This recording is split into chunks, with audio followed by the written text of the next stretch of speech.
চায়নায়, সেখানে আমরা একটা তারিখ দিয়ে পাঠিয়েছি। চায়না যখন এই প্রকল্পটা পেল তখন তাদের বিশেষজ্ঞরা এটা যাচাই বাছাই শুরু করেছে। এখন প্রকল্প তো ডেট ছাড়া পাঠানো যায় না, একটা ডেট দিয়ে পাঠাতে হয়।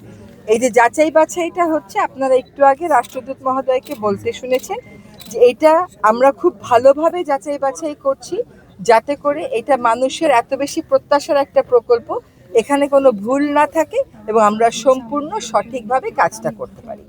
উনি এটাও বলেছেন যত দ্রুত সম্ভব উনি কাজটা শুরু করবার পক্ষপাতী এবং উনি আশা করেন যে এই বছরের মধ্যেই যত দ্রুত সম্ভব কাজটা শুরু হবে। তারিখ আর বছরের ব্যাপারে গেল বছর, কিন্তু আপনি তো বলেছিলেন আগে জানুয়ারি থেকে শুরু হবে, কিন্তু আমাদের যেটা জানার ইচ্ছা এই সরকারের সময়ে এটি শুরু হবে কিনা, এটা আসলে সবাই জানতে চায়। প্রথম কথা হচ্ছে যে এটা যাচাই বাছাই প্রক্রিয়াটা শেষ না হওয়া পর্যন্ত এটা শুরু করা যাচ্ছে না।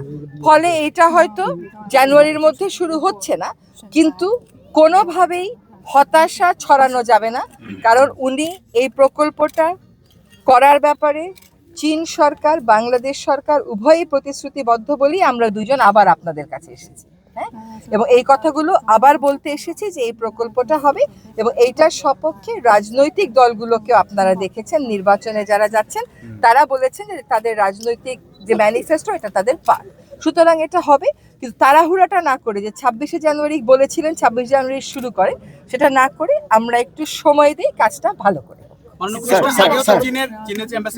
আগেও এসেছিলেন, আগেও বলেছিলেন যে সবকিছু রেডি আছে, শুরু হয়ে যাবে। আগের গভর্নমেন্টও বারবার টোপ দিয়েছে, তাহলে আপনারা যাচাই বাছাই না করে কেন নির্দিষ্ট? আমি মনে করি কি আপনি ভাষাটা ঠিকভাবে বলেন, এই যে ভাষাটা ব্যবহার করলেন এটা ঠিক না। আগের যে প্রকল্প ছিল সেই প্রকল্পে কোনো তারিখ ছিল না, কোনো সময় ছিল না, এবং সেই প্রকল্প যাচাই বাছাই হয় নাই। এখন যাচাই বাছাই না হয়ে কেন টাইম দিলাম? কারণ সরকার যখন একটা প্রকল্প সাবমিট করে সরকারকে বলতে হয় সে কবের মধ্যে কাজটা শুরু করতে চায়, যাতে অন্য যে দেশটা আছে যে সাহায্য দেবে সেও ওই ডেটটা মাথায় রেখেই কাজটা করে।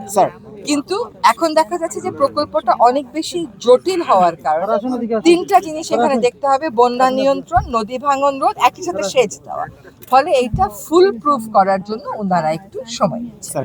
স্যার, চীন বাংলাদেশ সম্পর্ক এবং বাংলাদেশের বন্ধু হিসেবে চীনকে একটু মূল্যায়ন করবেন স্যার প্লিজ। আরেকটা কথা বলি যে অন্যান্য বারের থেকে এইবারে ডিফারেন্ট কেন জানেন? এবারে আমরা বিস্তারিত কাজ করেছি, আমরা আপনাদের পর্যায়ে গণশুনানি করেছি, আমরা জাতীয় পর্যায়ে বিশেষজ্ঞদের মতামত নিয়েছি, তারপরে এটা চীন দেশে 5 জেলাতে, তারপরে এটা চীন দেশে পাঠানো হয়েছে এবং তারা এটা ফার্দার